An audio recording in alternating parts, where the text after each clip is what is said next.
میری بیوی بدصورت تھی جبکہ میں خاندان کا سب سے حسین لڑکا تھا۔ میرے گھر والے بھی اسے طعنے دیتے پر وہ ایک لفظ نہ کہتی۔ میں نے دوسری شادی ایک حسین لڑکی سے کر لی اور اسے گھر لے آیا۔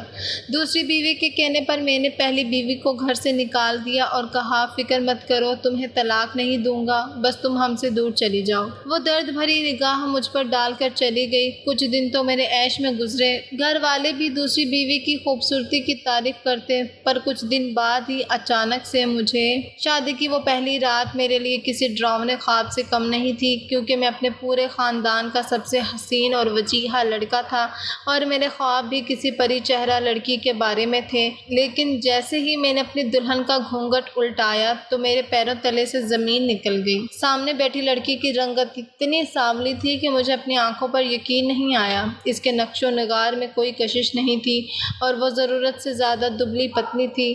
میں ایک دم جھٹکے سے پیچھے ہٹا اور میرا چہرہ غصے سے سرخ ہو گیا۔ میں نے سوچا بھی نہیں تھا کہ میری زندگی کا اتنا بڑا فیصلہ اس قدر بھیانک ہوگا۔ میں بنا ایک لفظ کہے کمرے سے باہر نکل گیا اور سیدھا اپنی ماں کے کمرے کی طرف بھاگا۔ وہاں سے مجھے اپنی بہنوں اور ماں کی باتیں سنائی دے رہی تھیں۔ میری بہن کہہ رہی تھی کہ اماں، عامر بھائی تو بہت غصہ کریں گے، وہ اتنے خوبصورت ہیں اور آپ کیسی دلہن لے آئیں؟ تو میری ماں نے بڑے فخر سے جواب دیا کہ میں جان بوجھ کر ایسی لڑکی لائی ہوں۔ اگر میں کوئی گوری چٹی اور بہت خوبصورت لڑکی لاتی تو وہ تم سب کے سر پر چڑھ کر ناچتی اور میرے بیٹے کو اپنی انگلیوں پر نچاتی۔ یہ سانولی لڑکی عمر بھر ہم سے دب کر رہے گی اور گھر کی نوکرانی بن کر خدمت کرے گی۔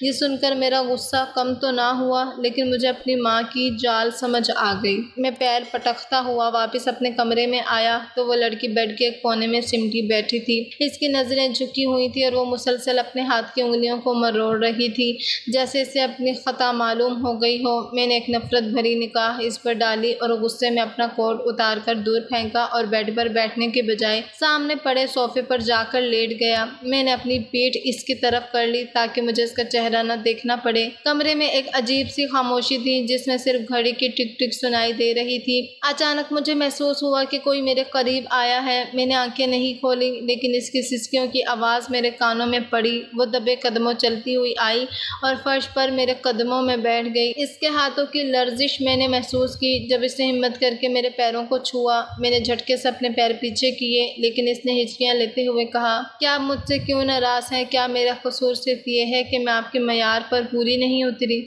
میں نے تو اس رشتے کے لیے بہت خواب سجائے تھے، مجھے کیا پتا تھا کہ میری رنگت میرے نصیب کو بھی کالا کر دے گی۔ اس کی آواز میں اتنا درد تھا کہ ایک پل کے لیے میرا دل پسیجا، لیکن پھر اپنی ماں کی وہ باتیں یاد آ گئیں کہ یہ صرف دب کر رہنے کے لیے لائی گئی ہے۔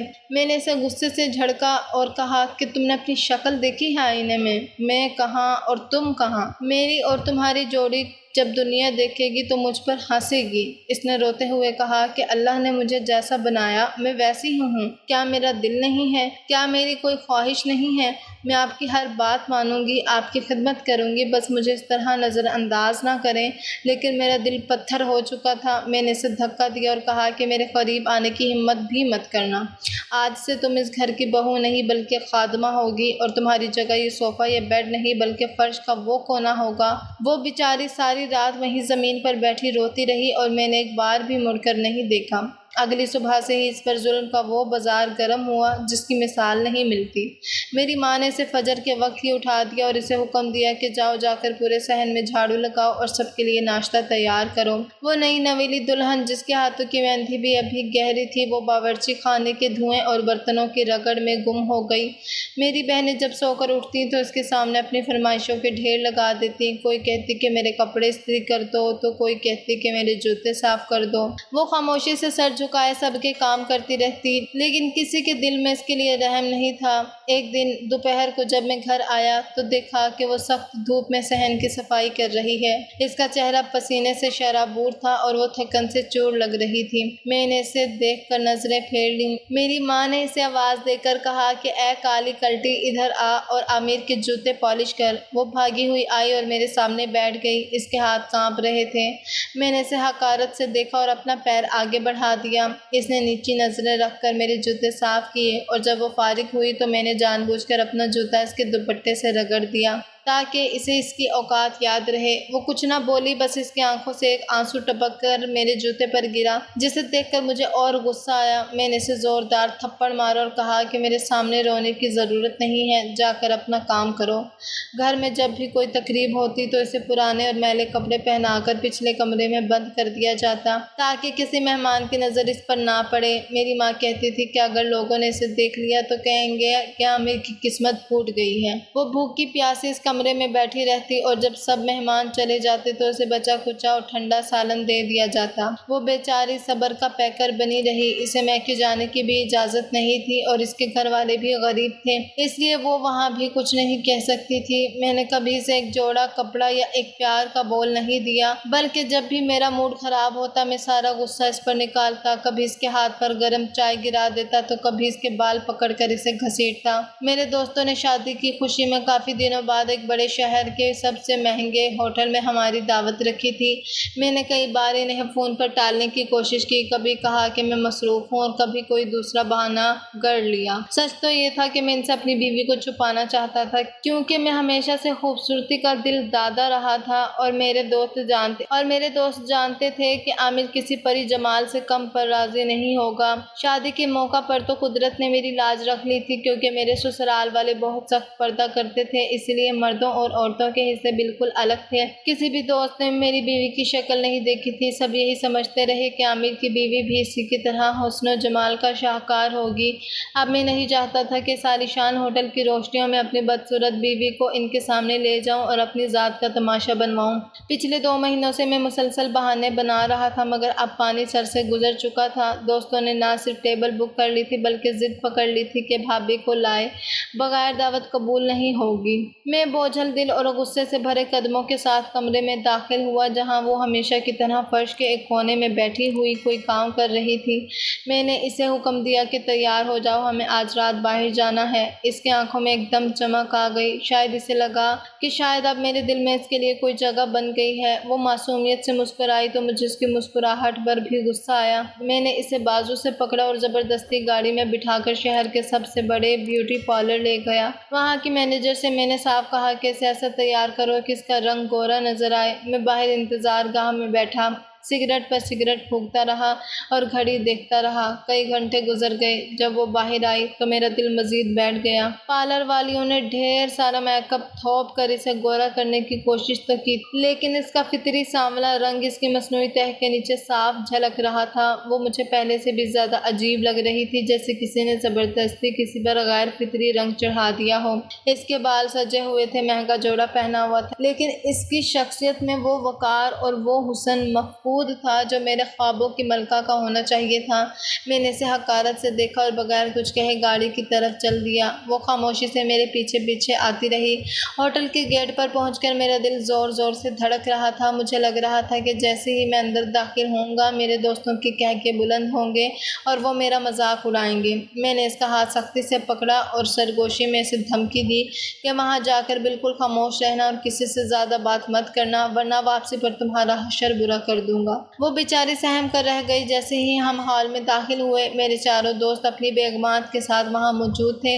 ان کی بیویاں انتہائی پرکشش اور جدید لباس میں ملبوس تھیں۔ مجھے دیکھتے ہی سب کھڑے ہو گئے، لیکن جیسے ہی ان کی نظریں میری بیوی پر پڑی ایک لمحے کے لیے وہاں سناٹا چھا گیا۔ میں نے محسوس کیا کہ میرے دوستوں کی نظروں میں حیرت اور پھر ہمدردی کے جذبات ابھرے۔ میری انا کو ٹھیس پہنچی۔ میں نے اسے ایک کرسی پر بٹھا دیا اور خود دوستوں کے ساتھ باتوں میں مصروف ہو گیا، لیکن میرا پورا دھیان اس بات پر تھا کہ وہ لوگ کیا سوچ رہے ہوں گے۔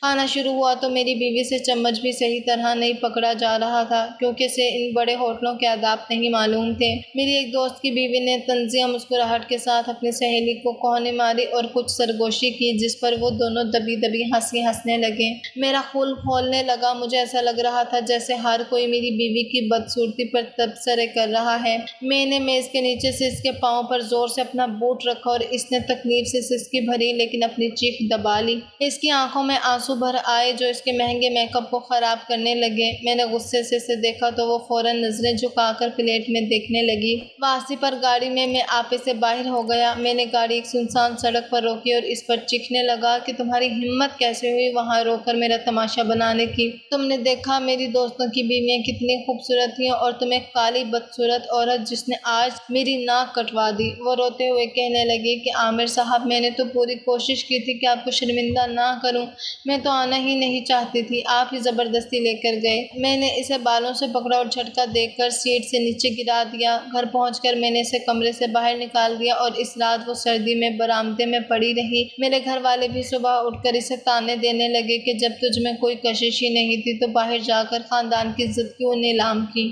میری ماں نے اسے جھاڑو پکڑا دیا اور کہا کہ یہی تمہاری اصل جگہ ہے، جاؤ جا کر کیچڑ صاف کرو۔ وہ زخمی دل کے ساتھ کام میں جٹ گئی۔ اس کے ہاتھ برتن دھو دھو کر پھٹ چکے تھے لیکن اس کے لبوں پر شکایت نہیں تھی، بس وہ درد بھری نگاہیں مجھ پر ڈالتی رہتی جو مجھے مزید چڑھاتی تھیں۔ انہی دنوں میری ملاقات نازش سے ہوئی جو ایک فنکشن میں آئی تھی۔ اس کا حسن ایسا تھا کہ انسان دیکھتا رہ جائے، گوری چٹی رنگت، جھیل جیسی آنکھیں اور اعتماد سے بھرپور شخصیت۔ اسے دیکھتے ہی مجھے احساس ہوا کہ میری زندگی کی اصل حقدار تو یہ ہے۔ نازش میری زندگی میں ایک ایسے طوفان کی طرح آئی جس نے میری رہی سہی عقل و شعور کو بھی بہا دیا۔ اس کا حسن جتنا بے مثال تھا اس کے نخرے اس سے بھی کئی زیادہ مہنگے اور جان لیوا تھے۔ پہلی ملاقات کے بعد ہی مجھے اندازہ ہو گیا تھا کہ یہ وہ لڑکی نہیں ہے جو معمولی باتوں پر مان جائے گی۔ اسے رجھانے کے لیے میں نے اپنے ہاتھ پاؤں مارنے شروع کر دیے اور نازش نے بھی بھانپ لیا تھا کہ میں اس کے حسن کا اسیر ہو چکا ہوں۔ وہ بڑی مہارت سے مجھے اپنے جال میں پھنسا رہی تھی۔ کبھی وہ فون پر گھنٹوں مجھ سے باتیں کرتی اور اپنی میٹھی باتوں سے مجھے یہ احساس دلاتی کہ میری موجودہ زندگی کتنی بے رنگ اور بدصورت ہے۔ وہ کہتی عامر تم جیسے شہزادے کے ساتھ تو کوئی پری ہونی چاہیے تھی، یہ کس کالی آندھی کے ساتھ تم اپنی جوانی برباد کر رہے ہو۔ اس کی یہ باتیں میرے دل میں نشتر کی طرح چبھتی اور گھر جا کر جب میں زینب کا وہ سانولا اور تھکا ہوا چہرہ دیکھتا تو میرا جی چاہتا کہ اسے دھکے دے کر ابھی نکال دوں۔ نازش کے نخرے اٹھانا اب میرا پسندیدہ مشغلہ بن گیا تھا۔ وہ روز نئی فرمائش کرتی، کبھی کہتی کہ مجھے شہر کے سب سے مہنگے مال سے برانڈ سوٹ لینا ہے اور میں اپنی جیب دیکھے بغیر اسے شاپنگ کروانے نکل جاتا۔ وہ گاڑی کی فرنٹ سیٹ پر بیٹھ کر جب اپنی گوری رنگت والے ہاتھ سے ریڈیو کی آواز تیز کرتی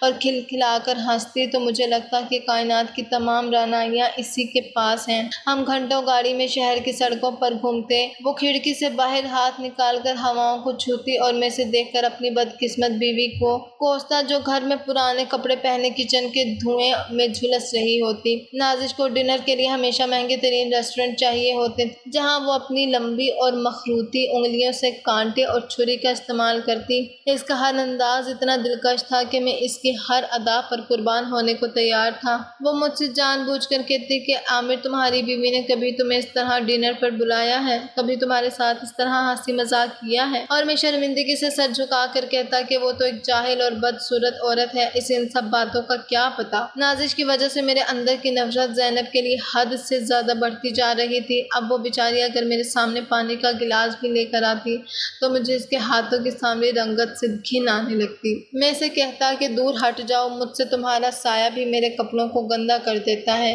نازش نے دھیرے دھیرے میرے ذہن پر قبضہ کر لیا تھا۔ وہ اکثر مجھے اپنی تصویریں بھیجتی جن میں وہ کسی ماڈل سے کم نہ لگتی اور پھر ساتھ ہی ایک طنزیہ میسج کرتی کہ سنا ہے تمہاری بیوی آج کل گھر کی صفائیوں میں کچھ زیادہ ہی مصروف ہے، بیچاری ملازمہ ہی تو ہے۔ اس کے ان طنزیہ جملوں نے مجھے اشتعال دلانا شروع کر دیا۔ میں گھر جاتا تو زینب پر بلا وجہ چیختا چلاتا، اگر سالن میں نمک ذرا سا تیز ہوتا تو میں پوری پلیٹ اس کے چہرے پر دے مارتا اور کہتا کہ نہ تم خوبصورت ہو نہ ہی سلیقہ مند ہو، تمہیں تو اس گھر کے کتے بھی پسند نہیں کرتے۔ نازش مجھے اکساتی رہتی کہ جب تک وہ منحوس عورت تمہارے گھر میں ہے میں تمہاری زندگی میں نہیں آ سکتی۔ وہ میرے جذباتی ہونے کا پورا فائدہ اٹھاتی۔ اسے پتا تھا کہ میں اس کے حسن کے پیچھے پاگل ہوں، اس لیے وہ کبھی کبھی غصے کا ناٹک کرتی اور میرا فون اٹھانا بند کر دیتی۔ ان دنوں میں میری حالت پاگلوں جیسی ہوتی جاتی۔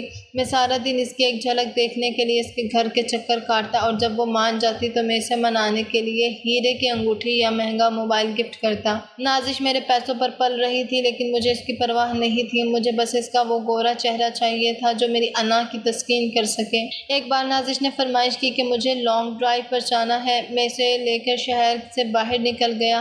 وہاں اس نے ہنستے ہوئے مجھ سے کہا کہ عامر، اگر تمہاری بیوی ہم دونوں کو اس طرح دیکھ لے تو کیا ہوگا؟ میں نے حقارت سے جواب دیا کہ اس کی اتنی ہمت نہیں ہے کہ وہ مجھ سے سوال کرے، وہ تو میری جوتی کی نوک پر رہتی ہے۔ نازش نے کہکا لگایا اور بولی کہ پھر اسے اپنی زندگی سے نکال کیوں نہیں دیتے؟ کب تک اس بوجھ کو ڈھوتے رہو گے؟ اس دن میں نے تہیہ کر لیا کہ اب بہت ہو چکا۔ نازش کے نخرے اٹھاتے اٹھاتے میں اتنا اندھا ہو گیا تھا کہ مجھے اپنی پہلی بیوی کی وفاداری، اس کی خدمت اور اس کا صبر سب فضول لگنے لگا۔ مجھے صرف نازش کا وہ چمکتا ہوا چہرہ نظر آتا تھا جو دراصل ایک سراب تھا۔ نازش نے مجھ سے وعدہ لیا کہ جس دن تم اس کالی عورت کو گھر سے نکالو گے، اسی دن میں تمہاری دلہن بن کر تمہارے گھر آؤں گی۔ میں نے اس کے ہاتھ پر ہاتھ رکھ کر قسم کھائی کہ اب وہ دن دور نہیں جب میرے گھر کا آنگن تمہارے حسن سے مہک اٹھے گا اور اس منحوس کا سایہ ہمیشہ کے لیے ختم ہو جائے گا۔ میں گھر واپس آیا تو زینب دروازے پر میرا انتظار کر رہی تھی۔ اس کی آنکھوں میں نیند کی سرخی تھی اور وہ تھکی ہوئی لگ رہی تھی۔ اسے دیکھتے ہی میرا پارا ہائی ہو گیا، اسے دیکھتے ہی میرا پارا چڑھ گیا۔ میں نے اسے زوردار دھکا دیا اور کہا کہ ہٹ جاؤ میرے سامنے سے، تمہاری بدصورتی دیکھ کر میرا موڈ خراب ہو جاتا ہے۔ وہ گرتے گرتے بچی ایک دیوار سے جا لگی۔ اس نے کچھ نہیں کہا، بس خاموشی سے آنسو بہانے لگی، لیکن اب ان آنسوؤں کا مجھ پر کوئی اثر نہیں ہوتا تھا، کیونکہ میرے دماغ میں نازش کے نخرے اور اس کی میٹھی باتیں گونج رہی تھیں۔ میں نے فیصلہ کر لیا کہ اب میں اس بدصورت عورت کے ساتھ مزید نہیں رہ سکتا۔ مجھے اپنی زندگی میں رنگ چاہیے تھے اور وہ رنگ صرف نازش کے پاس تھے۔ میں نے جب اماں کو نازش کے بارے میں بتایا اور اس کی تصویر دکھائی تو پہلے تو وہ کچھ دیر ساکت رہ گئی۔ ان کی آنکھوں میں نازش کے حسن کی چمک دیکھ کر حیرت تو تھی، لیکن اگلے ہی پل ان کے چہرے پر فکر مندی کے سائے لہرانے لگے۔ اماں نے گہرا سانس لیا اور مجھے اپنے پاس بٹھا کر کہنے لگی کہ عامر دیکھو بیٹا، خوبصورتی صرف دیکھنے کی حد تک اچھی لگتی ہے۔ میں نے زینب کو اس لیے پسند کیا تھا کہ وہ سامری ہے، غریب ہے اور بدصورت ہے۔ ایسی لڑکیاں ہمیشہ دب کر رہتی ہیں، وہ کبھی تم سے زبان نہیں لڑائے گی، نہ میرے سامنے اونچا بولے گی۔ دیکھو نا، پچھلے 2 سالوں سے وہ اس گھر میں ایک نوکرانی کی طرح کٹ رہی ہے۔ کبھی اس نے تھکن کا شکوہ کیا، کبھی اس نے نئے کپڑوں کی فرمائش کی۔ اگر میں تمہارے لیے کوئی ایسی گوری چٹی اور بلا کی خوبصورت لڑکی لے آتی جیسی یہ نازش ہے تو وہ تمہارے سروں پر چڑھ کر ناچتی، وہ گھر کے کام کاج کو اپنی توہین سمجھتی اور تمہارا خیال رکھنا تو دور کی بات وہ تمہیں اپنی انگلیوں پر نچاتی۔ ایسی لڑکیاں صرف شاپنگ اور گھومنے پھرنے کی شوقین ہوتی ہیں۔ وہ اس گھر کو جہنم بنا دے گی۔ زینب تو بیچاری ڈر کے مارے کچھ نہیں بولتی، کیونکہ اسے پتہ ہے کہ اس کا کوئی ٹھکانہ نہیں ہے۔ وہ تو تمہارے تلوے چاٹتی ہے اور میری ہر بات پر جی جی کرتی ہے۔ اماں کی یہ باتیں سن کر میرا پارا چڑھ گیا۔ میں نے غصے سے اپنا ہاتھ میز پر مارا اور کہا کہ اماں بس بہت ہو گیا۔ آپ کی اس دب کر رہنے والی بہو نے میری زندگی کو اجیرن کر دیا ہے۔ آپ کو صرف اپنے کام کی فکر ہے کہ کوئی مفت کی ملازمہ مل جائے، لیکن کیا آپ نے کبھی میرے دل کا حال سوچا ہے؟ میں جب بھی اپنے دوستوں میں جاتا ہوں تو وہ مجھ سے میری بیوی کے بارے میں پوچھتے ہیں اور میں شرم کے مارے زمین میں گڑ جاتا ہوں۔ آپ کو اندازہ بھی ہے کہ پورے خاندان میں میری کتنی تھو تھو ہو رہی ہے۔ لوگ پیٹھ پیچھے ہنستے ہیں کہ دیکھو اتنا حسین وجیحہ لڑکا اور اسے ایسی بدصورت بیوی ملی ہے جیسے چاند کو گرہن لگ گیا ہو۔ لوگ کہتے ہیں کہ شاید عامر میں ہی کوئی عیب ہوگا تبھی اسے ایسی لڑکی سے بیاہ دیا گیا۔ میں اب مزید یہ ذلت برداشت نہیں کر سکتا۔ رہی بات کام کاج کی تو میں نازش کے لیے 2 نہیں 4 ملازمائیں رکھ دوں گا۔ گھر کے کاموں کے لیے مجھے بیوی نہیں چاہیے، بلکہ مجھے ایک ایسی شریک حیات چاہیے جسے میں فخر سے لوگوں کو دکھا سکوں، جس کا ہاتھ تھام کر میں کسی بھی محفل میں جاؤں تو لوگوں کی نظریں نہ ہٹیں۔ اماں نے مجھے سمجھانے کی بہت کوشش کی، لیکن مجھ پر تو نازش کے عشق کا بھوت سوار تھا۔ میں نے اماں سے صاف کہہ دیا کہ اگر آپ نے نازش کو اس گھر میں قبول نہ کیا تو میں یہ گھر چھوڑ کر چلا جاؤں گا۔ میں اب اس کالی کلوٹی زینب کا چہرہ ایک منٹ کے لیے بھی نہیں دیکھ سکتا۔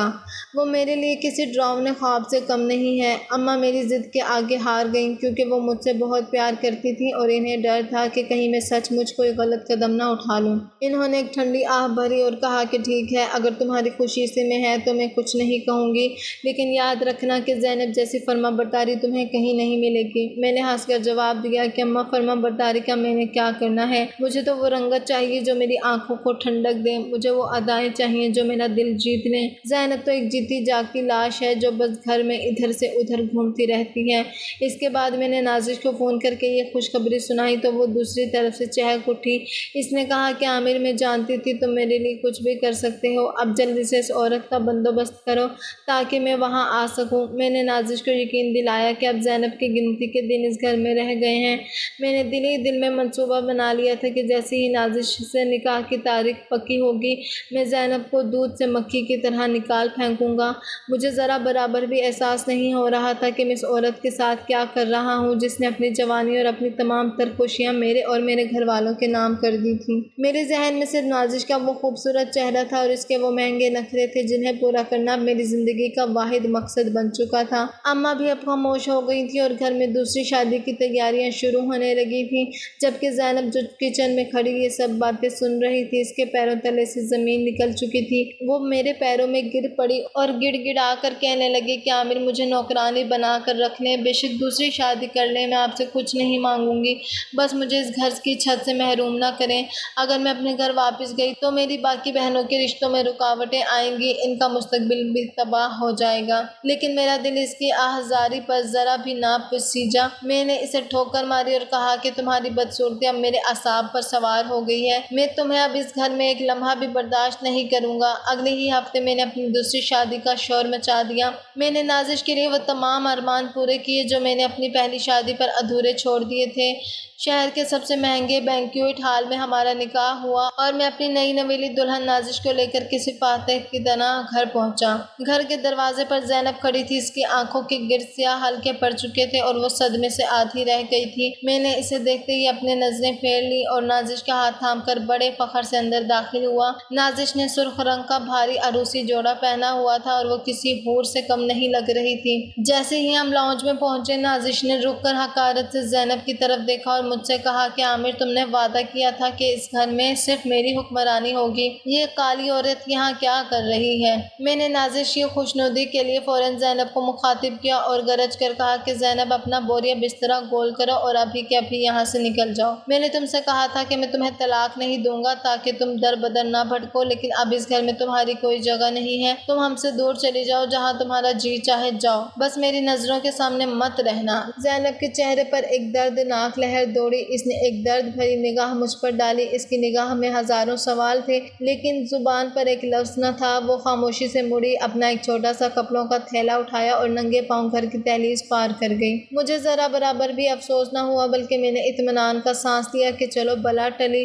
میں نے نازش کا ہاتھ پکڑا اور اسے سیدھا اپنے کمرے میں لے گیا، وہ کمرہ جو میں نے خاص طور پر نازش کے لیے دوبارہ سجایا تھا۔ پورے کمرے میں سرخ گلابوں کی مہک رچی ہوئی تھی، بستر پر پھولوں کی چادر بچھی تھی اور مدھم روشنیوں نے ماحول کو بے انتہا رومانوی بنا دیا تھا۔ نازش بیڈ پر بیٹھی تو وہ واقعی کسی خواب کی ملکہ لگ رہی تھی۔ میں اس کے قریب بیٹھا اور اس کا مخملی ہاتھ اپنے ہاتھوں میں لے کر کہا کہ نازش آج میں دنیا کا خوش نصیب ترین انسان ہوں کہ تم میری زندگی میں آئی ہو۔ اس نے شرما کر اپنی پلکیں جھکائیں اور میرے کندھے پر سر رکھ دیا۔ میں نے اس کے ماتھے کو چوما اور اسے یقین دلایا کہ اب اس گھر میں صرف خوشیاں ہوں گی۔ ہم دونوں گھنٹوں باتیں کرتے رہے، وہ اپنی میٹھی آواز میں میرے مستقبل کے خواب بنتی رہی اور میں اس کے حسن کے سحر میں کھویا رہا۔ نازش کی اداؤں میں وہ جادو تھا کہ میں سب کچھ بھول گیا۔ مجھے یاد بھی نہ رہا کہ ابھی تھوڑی دیر پہلے ایک معصوم عورت اس گھر سے روتی ہوئی نکلی ہے۔ میں نازش کے ساتھ ہنستا رہا، اس کو اپنے ہاتھوں سے کھانا کھلایا اور اسے وہ تمام قیمتی زیورات پہنائے جو میں نے اس کے لیے خریدے تھے۔ وہ رات میری زندگی کی سب سے حسین رات تھی۔ میں نے اس کے گالوں کو چھوا تو مجھے احساس ہوا کہ اصلی زندگی تو اب شروع ہوئی ہے۔ نازش نے مجھ سے لاڈ کرتے ہوئے کہا کہ عامر اب تم صرف میرے ہو، اور میں نے اس کے سحر میں گرفتار ہو کر جواب دیا کہ ہاں میں صرف تمہارا ہوں اور یہ گھر تمہارا ہے۔ اگلے کئی دن اسی طرح عیش و عشرت میں گزرے۔ میں آفس سے جلدی گھر آ جاتا تھا تاکہ نازش کے ساتھ وقت گزار سکوں۔ ہم رات دیر تک فلمیں دیکھتے، ڈھیروں باتیں کرتے اور لانگ ڈرائیو پر جاتے۔ گھر والے بھی نازش کی خوبصورتی کے قصیدے پڑھتے نہ تھکتے تھے۔ میری بہنیں اس کے ساتھ سیلفیاں لیتی اور کہتی کہ بھابھی آپ تو بالکل ماڈل لگتی ہیں۔ نازش کو ان سب کی توجہ بہت پسند تھی۔ وہ گھر کی ملکہ بنی ہوئی تھی، اسے کوئی کام نہیں کرنا پڑتا تھا۔ میں نے اس کے لیے 2 ملازمائیں رکھ دی تھیں جو اس کے اشاروں پر ناچتی تھیں۔ وہ سارا دن تیار ہو کر بیٹھی رہتی اور شام کو ہم کسی نہ کسی پارٹی یا ہوٹل میں ہوتے۔ میں اپنی زندگی سے بے انتہا مطمئن تھا۔ مجھے لگ رہا تھا کہ میں نے اپنی زندگی کا سب سے صحیح فیصلہ کیا ہے۔ زینب کی یاد کبھی کبھار دل کے کسی کونے میں ابھرتی تو میں اسے جھٹک دیتا اور نازش کی زلفوں کے سائے میں پناہ لے لیتا۔ مجھے کیا معلوم تھا کہ عیش و آرام، یہ حسن کا خمار اور یہ رومانوی راتیں صرف چند دنوں کی مہمان مہمان ہے اور قدرت میرے لیے ایک ایسا چال بن رہی ہے جس سے نکلنے کا کوئی راستہ نہیں ہوگا۔ میں اپنی گوری چٹی بیوی کے پیار میں اندھا ہو چکا تھا، مگر بس چند ہی دن گزرے تھے کہ اچانک ایک صبح جب میں سو کر اٹھا تو مجھے اپنے جسم میں ایک عجیب سی بے چینی محسوس ہوئی، لیکن میں نے اسے نظر انداز کر دیا کہ شاید تھکن ہوگی، مگر وہ بے چینی تو ایک بڑے طوفان کا پیش خیمہ تھی۔ میری طبیعت ایسی بگڑی کہ میں بستر سے لگ گیا۔ ایک دن جب میں سو کر اٹھا تو مجھے اپنے پورے جسم میں شدید تھکن اور ہڈیوں میں ٹوٹ پھوٹ محسوس ہوئی۔ میں نے سوچا شاید مسلسل گھومنے پھرنے اور نازش کے نخرے اٹھانے کی وجہ سے تھک گیا ہوں، لیکن وقت گزرنے کے ساتھ ساتھ میرے جسم پر سرخ رنگ کے عجیب سے نشانات ابھرنے لگے اور میری وہ رنگت جس پر مجھے بڑا ناز تھا اب وہ مرجھانے لگی تھی۔ میں نے نازش سے کہا کہ میری طبیعت بہت خراب ہو رہی ہے، تو اس نے بڑی بے رخی سے جواب دیا، کیا امیر تم ہر وقت بیمار پڑے رہتے ہو؟ میری شاپنگ اور گھومنے کا کیا ہوگا؟ مجھے اس کے بدلتے ہوئے لہجے پر بڑی حیرت ہوئی، لیکن درد اتنا تھا کہ میں بحث نہ کر سکا۔ جب میری حالت زیادہ بگڑی اور مجھے مسلسل الٹیاں اور کمزوری ہونے لگی تو میری ماں گھبرا گئی اور مجھے شہر کے سب سے بڑے ہسپتال لے جایا گیا۔ وہاں ڈاکٹروں نے میرے مختلف ٹیسٹ کیے اور 2 دن بعد جب رپورٹ آئی تو پورے خاندان کے پیروں تلے سے زمین نکل گئی۔ ڈاکٹر نے تنہائی میں مجھے اور میری ماں کو بتایا کہ امیر کو ایڈز جیسی مہلک بیماری لاحق ہو چکی ہے۔ یہ سنتے ہی میری ماں کے ہاتھ سے پانی کا گلاس گر گیا اور میں ساکت رہ گیا۔ میں نے روتے ہوئے ڈاکٹر سے کہا کہ یہ کیسے ممکن ہے، میں نے تو کبھی کوئی غلط کام نہیں کیا۔ تو ڈاکٹر نے سنجیدگی سے میری طرف دیکھا اور پوچھا کہ کیا آپ کی بیوی کا بھی ٹیسٹ ہوا ہے؟ جب نازش کا ٹیسٹ کروایا گیا تو پتہ چلا کہ وہ بھی اس وائرس کا شکار ہے، لیکن اس کے جسم میں مدافعت زیادہ ہونے کی وجہ سے اس پر اثرات ابھی ظاہر نہیں ہو رہے تھے، جبکہ مجھ پر اس بیماری نے تیزی سے حملہ کر دیا تھا کیونکہ میرا مدافعتی نظام مکمل تباہ ہو چکا تھا۔ ڈاکٹر کے اس انکشاف نے میرے ہوش اڑا دیے۔ جب مزید تحقیقات ہوئیں اور میرے ایک قریبی دوست نے ہمت کر کے مجھے سچی بات بتائی تو پتہ چلا کہ نازش کوئی کنواری لڑکی نہیں تھی، بلکہ وہ پہلے سے کئی مردوں کے ساتھ تعلقات میں رہ چکی تھی اور اس کی کئی شادیاں بھی ہو چکی تھی۔ وہ صرف ایک شکاری عورت تھی جو خوبصورت مردوں کو اپنے حسن کے جال میں پھنسا کر ان سے پیسہ لوٹتی تھی، اور جب ان کا دیوالیہ نکل جاتا تو وہ انہیں چھوڑ کر کسی نئے شکار کی تلاش میں نکل جاتی تھی۔ یہ بیماری اسے انہی ناجائز تعلقات کی وجہ سے لگی تھی اور اس نے جان بوجھ کر مجھ سے یہ حقیقت چھپائی تھی۔ جب میں ہسپتال سے گھر آیا تو میری حالت دیکھ کر میری وہی ماں جو نازش کے حسن کی دیوانی تھی اب اس سے خوف کھانے لگی۔ نازش اب اپنے اصلی روپ میں آ چکی تھی۔ وہ اب میرے پاس آنے سے بھی کتراتی تھی اور کہتی تھی کہ تم ایک لاش بن چکے ہو، تمہارا چہرہ اب کالا پڑ گیا ہے اور تم سے بو آتی ہے۔ میری ماں نے جب دیکھا کہ نازش نہ صرف بد کردار ہے بلکہ میرے بیٹے کی موت کا سبب بھی بن رہی ہے تو وہ چیخ پڑی اور مجھ سے کہا کہ عامر اس ڈائن کو ابھی کے ابھی طلاق دے دو، اس نے ہمیں کہیں کا نہیں چھوڑا، اس نے تمہارا حسن بھی چھین لیا اور تمہاری زندگی بھی۔